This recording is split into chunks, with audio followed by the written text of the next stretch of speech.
at Charlie Freak's place with his wife Colleen and their 25 dogs and about how many cats? 11 cats. 13. Okay. 13. Yep. 13 cats and 25 dogs and a couple of horses. Anyway, the story is that all of these animals are vegan.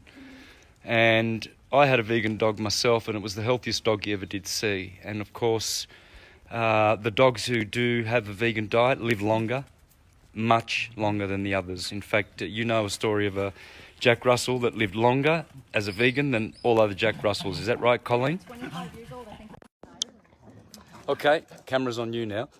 So, 25 years old? Yeah. Okay, so if you 25 years old, and Josh was confirming that with me today, actually, too. Vegan dogs, folks, healthy, happy. These are happy dogs. Lots of energy. Look at them; they're beautiful. They're absolute fine specimens. And this is a sanctuary. This is you've recovered these dogs, right? Yes, they've all been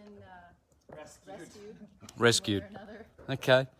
So no need to have murdered, butchered animal bits and blood to give to your dogs. They really don't need it. It's unnecessary to support the murder industry. As long as there are abattoirs, there will be battlefields. And that's even for pets. You know, people who justify, oh, yes, but my dog's a breed that needs meat, that needs murdered, butchered blood and guts, and we need to support the killing industry. No, we don't. Here's the evidence. 25 different breeds of dogs, and they are vegan, and they're cats. The cats they do what they need to do. Of course, because they're out, you can't stop them, right? Exactly. I know that, but nonetheless, you wouldn't feed them meat, right? Exactly. So, but the dogs, absolutely, they are 100% vegan and very, very happy. And there's the proof. Look how loved these pets are. They don't need blood. Absolutely, they don't. This is it's absolutely false. And so, and if you want to support this sanctuary, folks, what do people need to do to give support?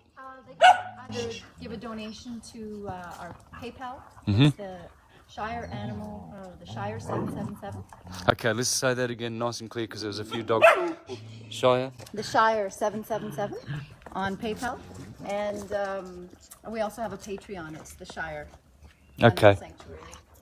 So if you can help folks as well, this is a wonderful, these dogs have been saved, you know, from who knows what. They could have starved to death or whatever. Oh, they absolutely would have. Yeah, yep. Been tortured. And being tortured as well. Some of them are they're quite frisky and aggressive, you know, especially when I come here, they bark a lot. But that's probably because, you know, they've learnt not to be able to trust some humans. You know, some humans are deplorable in their behaviour.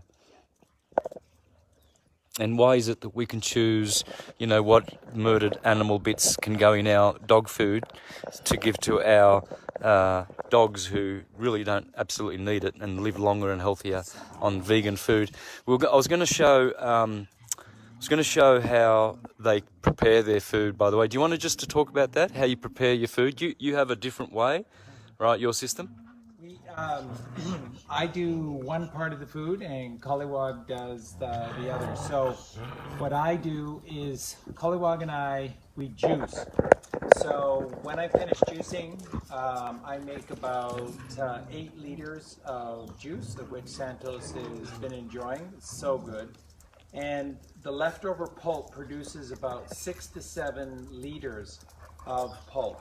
And all of that fruit and vegetable pulp goes directly into their food. And then I add to it rice, white rice, lentils,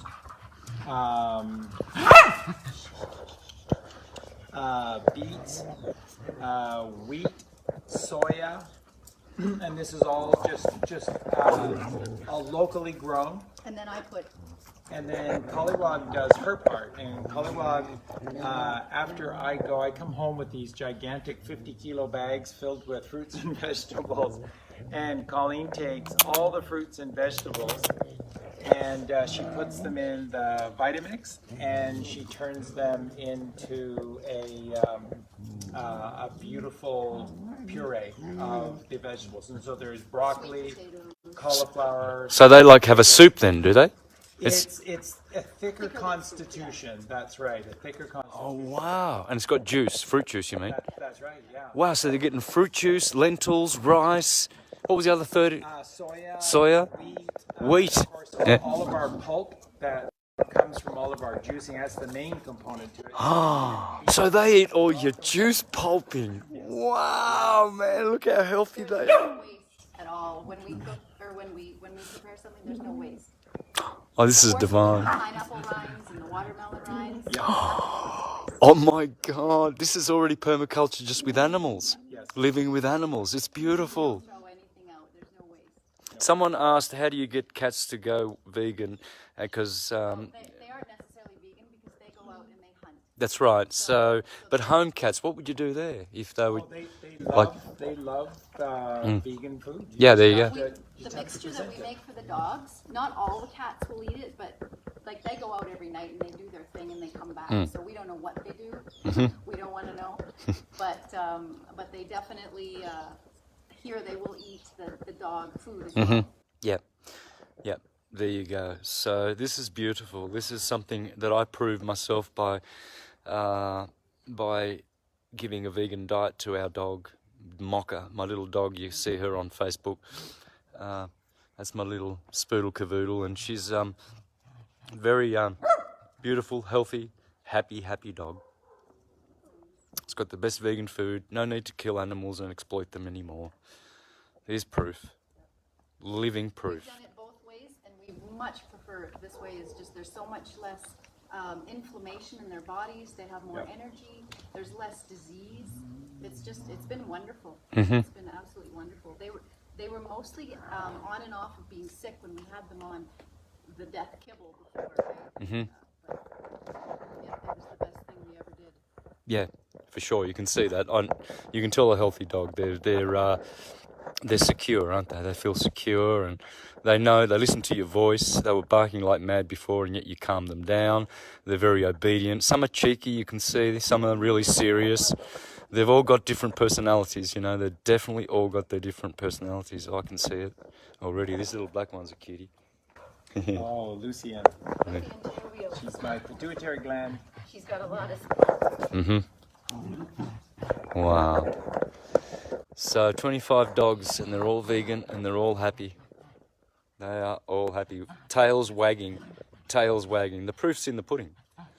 And they will live longer and healthier. They won't have all those diseases. Ooh, all those yucky, you know. The average lifespan here in Mexico for dogs is 6 to 8 years. Ah, I can imagine. When we brought our dogs from Canada, they lived 15, 16, up to 20. So, So, do you have to deworm them as much now? I bet you don't. no, and that's the interesting thing. He does all the scooping, so he knows Right. what's coming in and what's going out. So it's so much better. Yeah. They don't need to have all those worms inside of them eating all of the dead flesh. And we've done research on that, and now we have proof.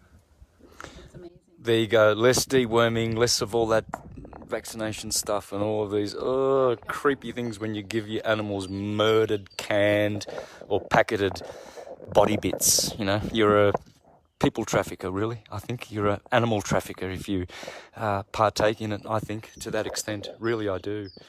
There's no excuse for enlightened, awakened human beings to not convert now, you know, and to think, oh, I remember I had an argument on Facebook with a woman who I was, you know, attacking or not being very nice to flesh eaters who perpetuate the culture of murder and exploitation of animals, and she was outraged, and she said, oh, well, I have saved 75 dogs in my shelter. I love animals. And I replied, yes, and you love some animals, but some you condemn to death and you eat their butchered bits and exploit them. It's like the mafia guy who in public he says, hey, I do a lot of charities, you know, I'm a charity man, look at the kids, they're all smiling. But in the background he's murdering people. And that's his business, to murder them and exploit them and kill them and oppress them and steal from them like a pimp. And that's what we're doing when we're pimping on animals by buying murdered bits in our cans and giving them to our animals who don't even need them. We're just pimps, pimping out animals that we don't see suffer. Very convenient. It's very convenient, but it's unthinkable. We're awakened now, human beings. So thank you guys for sharing. Now, once again, how can people support you by giving $1 a month or whatever?